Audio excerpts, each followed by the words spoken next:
This is the Pomona Swap Meet, a regular open-air market for California's car fraternity. Here in the land of the endless highway, of drive-in everything, the car is still an icon of optimism that nothing can diminish. Stuart and Milton Homan are from Battersea, South London. Their company, Dream Cars, specialises in 50s American automobiles. Every 6 weeks they come to California looking for new stock. Nice colour, that. Oh, so it's got a traffic light viewer in it, is it? Innovations like a traffic light viewer on this 1959 Ford Skyliner are part of the B-movie science fiction appeal of 50s American cars. Tinted windows. And these mirrors, they're really rare on these. Factory fender skirts. See, the sill trim's been screwed on, that's a shame, isn't it? It's a bit iffy. A peach Skyliner might look neat cruising down a Kings Road, Chelsea, but so might a 1956 Chrysler Imperial. Is it 55 or 56? It's amazing, it's got like flush door handles. Yeah. Amazing. Anti-burst doors. Air conditioning, yeah. Look at that, the intakes. Nice. Wire wheels. You had to sell that easily if you got it to England. Prefer them in red. Yeah, but ain't that red, red interior. Yeah, but it still looks nice like that. Yeah, I prefer red. Yeah. Stuart and Milton have come to Los Angeles with a shopping list of specific cars for specific buyers. Over the years, they have made valuable contacts with Californian dealers and enthusiasts who can make their London customers' dreams come true. For a small fee, Ed Berry thinks he can put the boys in contact with a mint 53 Cadillac convertible. So what you need to do is take a look at it and see what's there and see if it really fits. You know, he did the rubber on it, did the paint, did the leather, did the chrome. What I'd like to do is come down and look at it, and maybe tomorrow or Tuesday. You know, well, there's a car out there with your name on it somewhere. Yeah. Excuse me. Are you selling this? A 1948 Buick Roadmaster has been on the shopping list for almost a year. Right.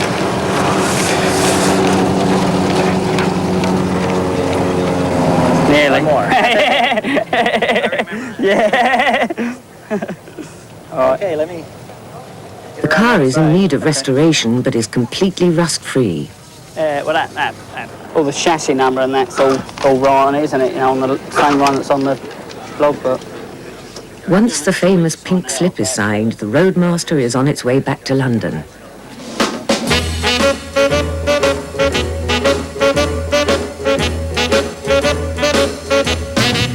Don't ever try to tame a wildcat. We're in quite a lucky position that we're able to earn a living out of it by doing what we enjoy, so you sort of don't feel as if you're going to work. Around me, oh no. It was grown out of a hobby of collecting the cars and then being asked more and more, you know, can you get me, you know, particular cars, and it just really grew out of that. Well, we come to California because the condition of cars out here is so good because of the climate. This really is the place where you find the best examples. We've got this for somebody. You know, it's a guy who's got quite a big collection of cars, and he wants to add some 50s American cars to that collection. And the brief that we got was, you know, he gave us a list of a half a dozen cars that he wanted in good, clean, rust-free, running condition, but that needed restoring. There's definitely easier ways of earning a living. I don't know whether there'd be more enjoyable ways of earning a living. You know, you've got to know what you're doing and what you're talking about. You know, I mean, a lot of people, you know, they see the cars that we've got at work and they think, oh yeah, I can, you know, go out to America and, you know, find a car on every street corner and, you know, get them for nothing and bring them back and sell them, you know, sort of for a few £1,000s. I mean, it just doesn't happen like that.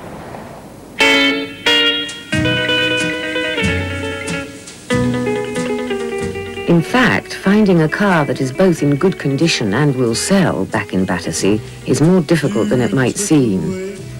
The next day, Milton and Stewart drive 100 miles out to the San Marino Valley to visit Fred Van Horn, who they bought the 48 Buick Roadmaster from at Pomona.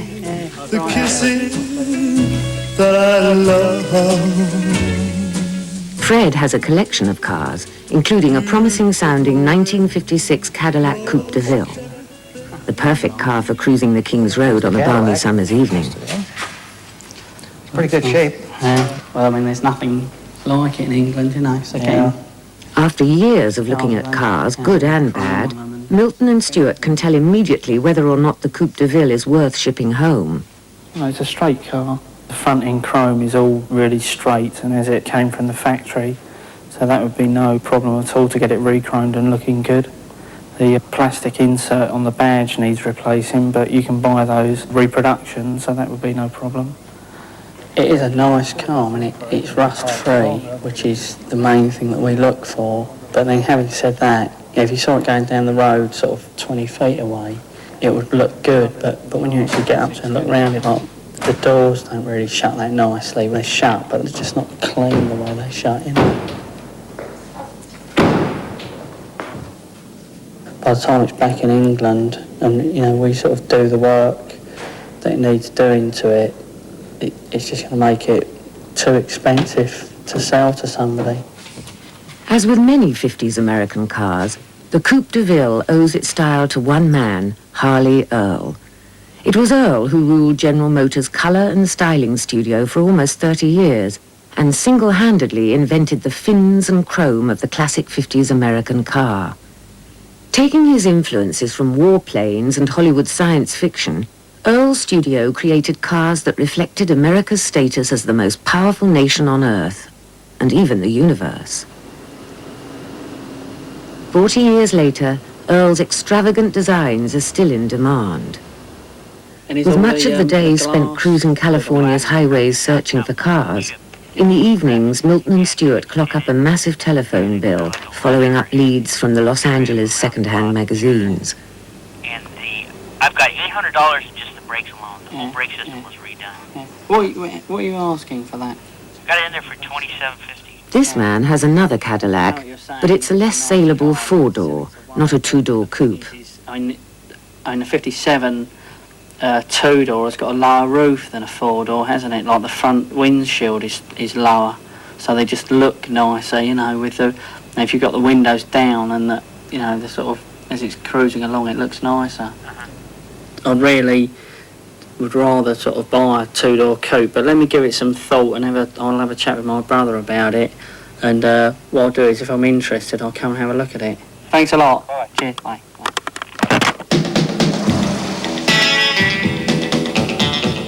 A 57 Cadillac has the instant charisma of a classic car, but in 30 years' time, Milton and Stewart might be cruising LA in search of a Ford Thunderbird like the one they have hired. You know, these particular Thunderbirds, which are the sort of top-of-the-line super coupe, will certainly become a classic in 20 or 30 years. Obviously, as long as we've still got fossil fuels, we'll all be driving around in them and collecting them, but you know, no one knows what would happen if we had to all go over to using solar power. These would obviously become the dinosaurs. And this is a retractable. Eh? Yeah, it looks really nice. Yeah. One of the dinosaurs of the late 1950s is the Ford Skyliner Retractable. It won't be for sale in the Battersea showroom. This car is for Stewart's personal use. This particular car belonged to a 70-year-old woman who had recently divorced. Its one-owner history and complete service record make it the find of a lifetime. That's virtually perfect, that. You never, if you re-chrome that, I mean, you probably could get it to shine a bit, but it'd never look, and the car just looks so original. The retractable's roof is a real triumph of available technology over practicality. It utilizes no less than 7 reversible electric motors, 23 switches, 9 circuit breakers, and 600 feet of wire. Oh, baby, baby, baby, baby.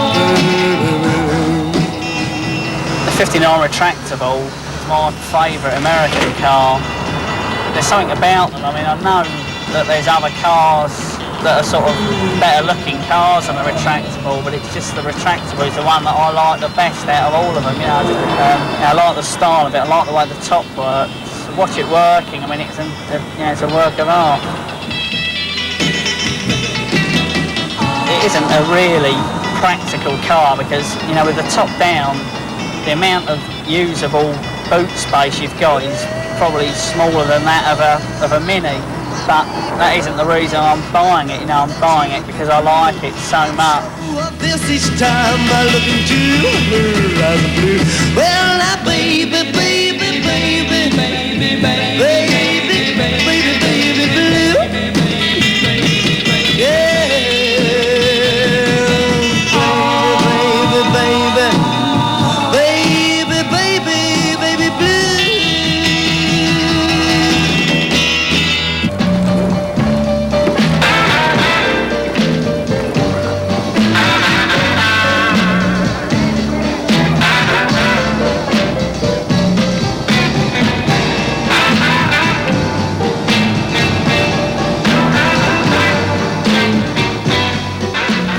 Frisco's Wednesday night car show is a real slice of American road culture.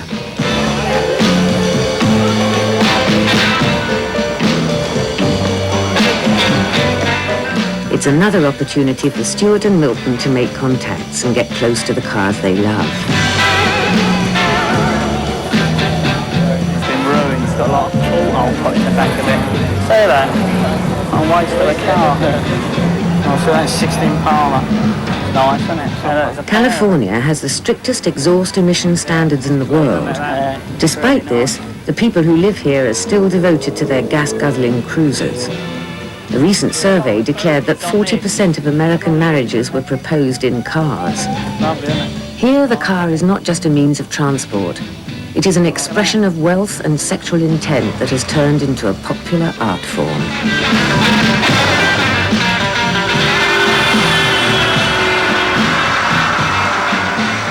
For American car fanatics like Stuart and Milton, this is as close to real happiness as you can get.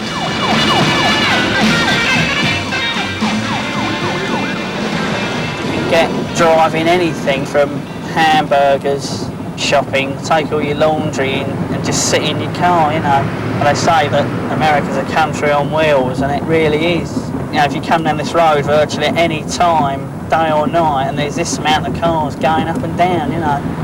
I think the design of the cars, especially the 50s cars that we have got the interest in, were obviously designed before the wind tunnel or the computer was a major design factor, you know. It was all young guys out of art college and technical school that designed and put together all the 50s cars. So it was purely a piece of blank paper and whatever the guy thought of that went into the visual appearance of the car, rather than the logic of a computer.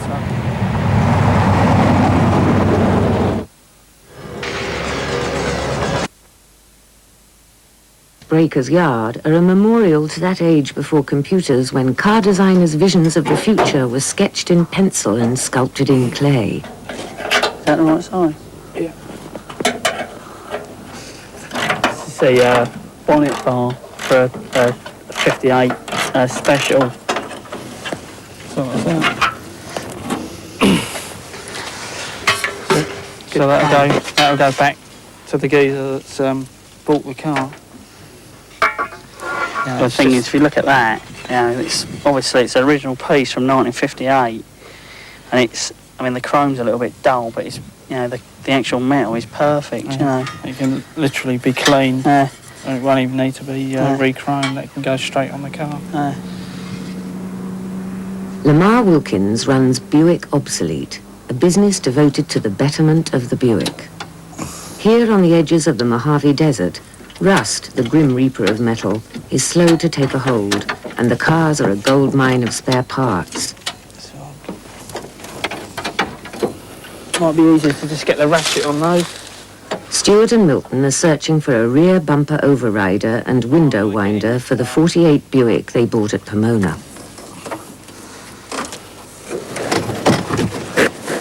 The scene is familiar to any classic car enthusiast. the old and broken giving up vital organs to keep a few alive.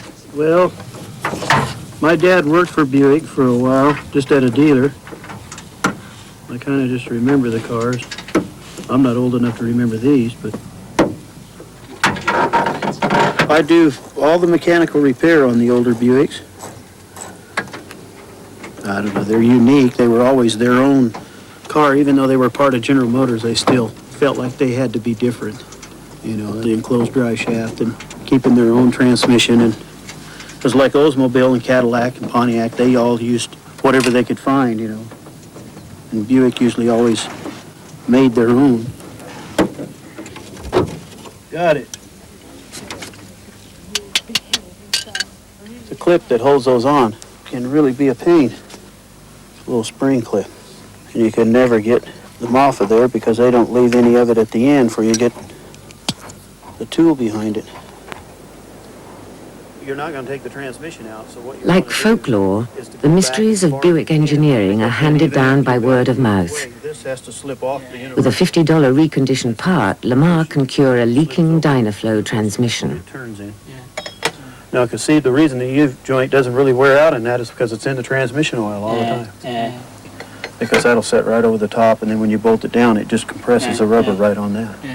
Coming up to see Lamar in Lancaster is really the only place in the world that a part like this could be got. So it's, you know, it really is priceless to anyone who's got a leaking Buick transmission. It's, you know, this is the part that will fix it. The actual rubber's bonded to the metal inside. It's vulcanised, so that is absolutely as factory. So that will go straight back on the car and hopefully cure any leak problems. And we've probably spent $50 in transmission fluid.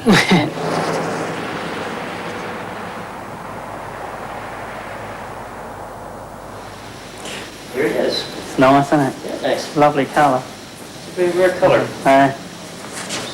Three tones of green to the car. Yeah. The interior has 2 tones of green and it's also... At last, Stewart and Milton make contact with the '53 Cadillac convertible. I mean, the lenses, the chrome, everything about the car. Yeah, it's really nice. Jesse, is the battery connected to this car right now? The Caddy will cost between £30,000 and £40,000, but it's exactly what Stewart and Milton's customer is looking for. Yeah. Being from England, you should know what that is. Is it Wilton? Yes. Yeah. Didn't come with that. Nah, It's kind of an overkill. Yeah. But,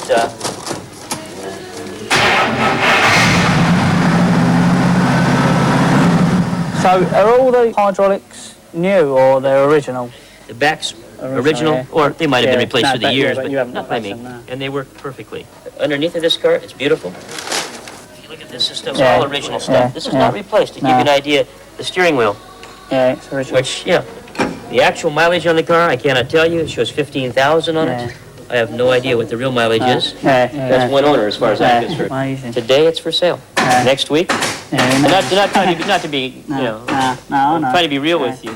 At a time when the rest of the world was still plunged in post-war gloom, Harley Earle's hatchery of dreamers came up with this unashamed evocation of luxury and optimism. A shrine to Mammon, and without doubt, one of the great American classic cars. I mean, I would call it a classic American car. I mean, you've only got to look at the front of it to, you know, to look at the chrome of it. It's a 1953 car. It's got power everything. I mean, it's a convertible, and you can fill it with people and go out cruising. And hopefully, if we can work out a deal with the guy who's got it and speak to the guy in England, it'll probably be cruising Kings Road in the summer, this car, so you can look out for it there. 3 months later, a massive '59 Buick Electra squeezes its way down the Kings Road, Chelsea in the afternoon gloom. They do lose a certain amount, obviously with blue skies and palm trees. It looks really good, and the convertibles lend themselves to that sort of climate, you know. Well, I suppose they, I mean, in a way, they sort of look out of place driving around the streets of London, but, you know, really, I mean, for us, we haven't got any other option. It's the last Saturday night in February, and the Dream Cars showroom is open late for the Kings Road cruise. The '53 Caddy is back and awaiting an MOT before it's delivered. Looking somewhat out of place in a London midwinter, The extravagant Impalas, Centuries and Belvederes draw an enthusiastic flow of would-be James Deans and Eddie Cochrans. And I haven't got much stuff like this, you know, like the 59 Bonneville's gone now, and obviously the 59 olds went a long time ago, so I think... For around £7,500, anyone can arrive in style in the Buick Electra. You know, to do a deal, it makes more sense for us to keep this, but, I mean, I do obviously want to sell it, you know, but... But if you get stuck with it and I get stuck with mine, then maybe we can come to some sort of deal. I mean, I wouldn't mind even putting some more dots with it. I like it that much. You know what I mean? The Kings Road Cruise is a long way from Whittier Boulevard, Los Angeles, where it all started in the 50s. But if you've got the right set of wheels, the sun will always shine. Basically, it's a sort of a meeting on the last Saturday of every month in the Kings Road and sort of Chelsea Embankment area of London. And this is about the 16th year that it's been officially going. And obviously it's originated from cruising in America. Driving the car, you imagine that you're cruising down the Pacific Coast Highway, California, but obviously originally in America, when cruising first took place, it was the only way of getting out of the house and meeting people. And I suppose that tends to be true as well today. Get a few idiots. I have all the different types, especially people into the 50s era and rock and roll. The biggest single thing you can get to sort of live out that lifestyle is an old American car. So, you know, a lot of people dress in 50s style and go to rock and roll clubs and will also want to actually have a 50s car because it's the sort of ultimate step back in time. Come on, pretty baby, let's move it and move it. Shake oh baby, please don't lose it. The rhythm that gets into your heart and soul. Hey, let me tell you, baby, it's called rock and roll. They say it's gonna die, but honey, please let's face it. They just don't know what's going to replace it. Calypsos have got nothing on, real country music that just drives along.